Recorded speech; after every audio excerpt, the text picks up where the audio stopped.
If you ever visit Japan, you'll think you've stepped into another world.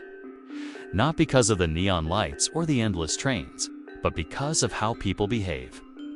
In this video, you're going to see how Japanese people live by rules you can't see. Follow traditions that don't need to be spoken and show kindness in ways that might surprise you. From silent trains to strangers who bow to each other on the street. You're about to discover what people are really like in Japan.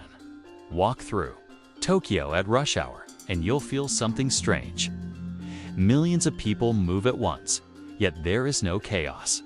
The stations are full, the crosswalks are overflowing, but everything moves like choreography.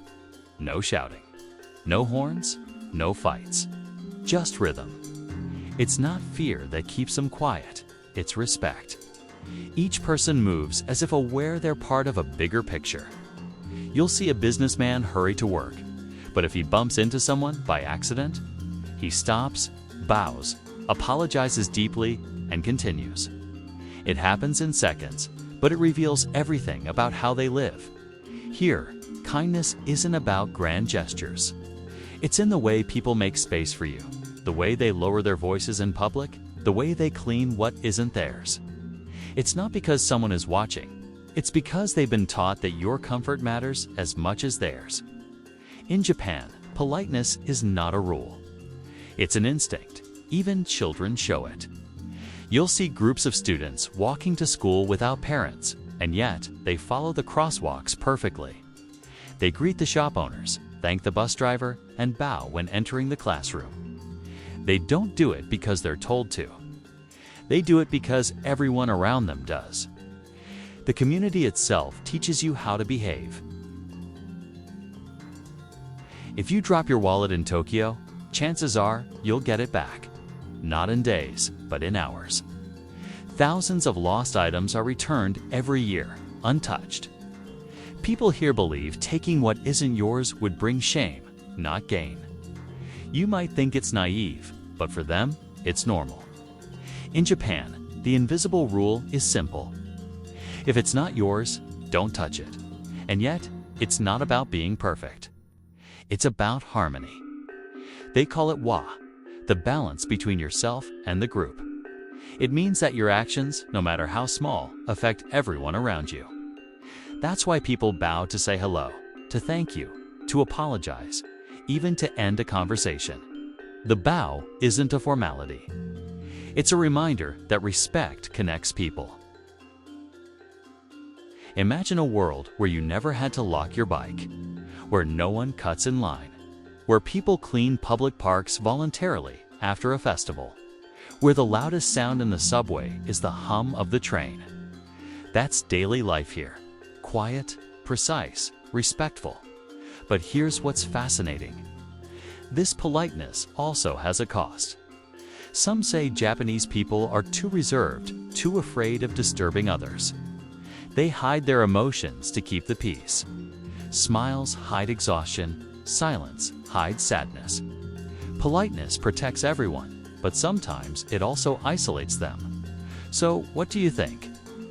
Would you like to live in a place where everyone follows these invisible rules, even if it means hiding what they feel? Or do you think it's better to live freely, even if that means more chaos? Tell me what you think in the comments, and if you enjoy exploring how people live around the world, subscribe to the channel. You don't want to miss what's coming next. In Japan, respect is a daily performance that no one rehearses. It happens naturally in every gesture and every silence. When you step into an elevator, everyone faces the door and waits in complete quiet. No one talks on the phone. No one breaks the unspoken rule of calm. When you walk into a shop, you'll hear a soft voice say "arisamas," a welcome that carries real warmth. Even when the place is full, the greeting is personal, sincere, and constant. Every detail, every smile, every bow reminds you that being considerate is more than manners. It is part of their identity. There's a strange beauty in how the smallest actions feel meaningful here. The way cashiers hand you change using both hands, never tossing it carelessly. The way workers bow to passing cars after finishing road repairs. The way students stay behind after class to clean their own classrooms instead of leaving it to janitors. These are small things, but together they form something powerful. A society that functions because everyone believes their part matters. Even in the middle of modern Tokyo, with its giant screens and speeding trains, you'll notice how the old and new coexist in perfect balance. A man in a suit stops to bow at a small shrine before entering his office tower. A woman in a kimono crosses a street filled with self-driving cars. The future and the past walk side by side, and no one finds that strange. To the Japanese, progress doesn't mean abandoning tradition. It means carrying it forward quietly, adapting without losing essence. This harmony is everywhere. On trains, people line up behind marked spots before the doors even open. When they enter, they fill seats in silence, headphones in, eyes down. No one speaks loudly, no one blocks the way. It's almost like a dance choreographed by invisible hands. If someone drops a glove, another person quickly picks it up and runs to return it.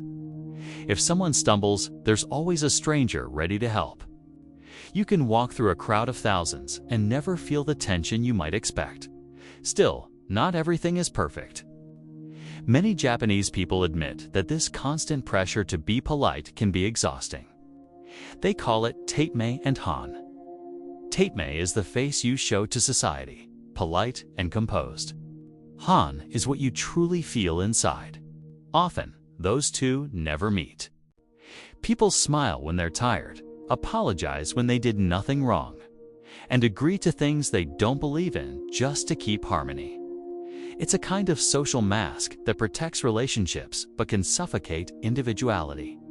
Yet, despite that tension, there's something deeply admirable in their effort to keep peace. In a world where noise dominates and conflict is easy, Japan shows that restraint can be powerful. They prove that silence doesn't mean weakness and kindness doesn't mean naivety. It's strength in stillness. Maybe that's why visitors often feel calm without knowing why. It's not the temples or the gardens that make Japan feel peaceful. It's the people. The way they carry themselves, the way they look after one another, the way they value balance over ego. They've built a culture where order is beauty and respect is the language everyone understands. What about you? Do you think it's possible to live in a society where everyone hides their true emotions for the sake of peace? Or do you prefer honesty, even when it's uncomfortable? Share your thoughts in the comments and subscribe to the channel, because in the next part, we'll go even deeper into how Japan's discipline shapes their daily lives. Discipline in Japan doesn't just appear in the classroom or the workplace. It's built into the rhythm of daily life. You see it in the trains that arrive within seconds of their schedule, in the workers who apologize publicly if they're late by a single minute, in the way trash is sorted with almost sacred precision. Everything here feels intentional, almost ceremonial. To an outsider, it may seem robotic, but to them, it's respect in motion. Even the smallest tasks carry meaning.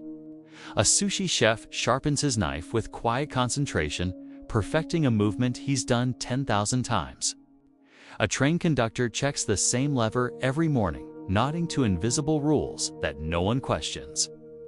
There's pride in doing things right, even when no one is watching.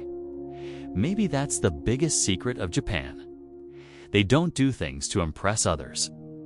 They do it because it's the right thing to do. But behind this flawless order lies something deeply human. In a society that values perfection, mistakes can feel heavier. Many people here fear failure, not because of punishment, but because of shame. They don't want to disturb the harmony. They don't want to be the reason someone else feels discomfort. That fear pushes them to work harder, stay longer, and sometimes hide their struggles. On the outside, everything looks calm. On the inside, many fight silent battles. You can see this duality everywhere. A student crying quietly after an exam, A businessman asleep on a bench after working 16 hours. A woman smiling as she helps a stranger, even though she's exhausted. Japan teaches that discipline and kindness can exist together, but also that balance has a cost. The same politeness that protects society can also build invisible walls around the heart. Still, there's something undeniably inspiring about it. Watching people move with purpose, treat strangers with respect, and care about the smallest details reminds you that humanity can be beautiful. You start to notice how contagious it is. When someone bows to you, you bow back. When someone thanks you softly, you lower your voice too. Japan changes the way you act without you realizing it. It teaches you to listen before you speak, and to think before you act. Maybe that's the real lesson behind their quiet discipline. It's not about perfection. It's about awareness. The understanding that your actions, no matter how small, shape the world around you. A country that shows what's possible when everyone chooses respect over ego, harmony over chaos, calm over noise. If you ever get the chance to walk through Tokyo at night, stop for a moment and look around. You'll see lights reflecting on clean streets, people moving quietly, the sound of trains in the distance. And in that stillness, you'll feel it. The invisible connection between millions of strangers who've chosen to live with care. Would you like to live in a place like that? Could you adapt to a society where discipline is love and silence is strength? Let me know in the comments. Tell me what part of Japan surprised you the most. And don't forget to subscribe to the channel so you can see how people live in other parts of the world. Because after Japan, we're going to Brazil. And what you'll see there will completely change the way you think about people.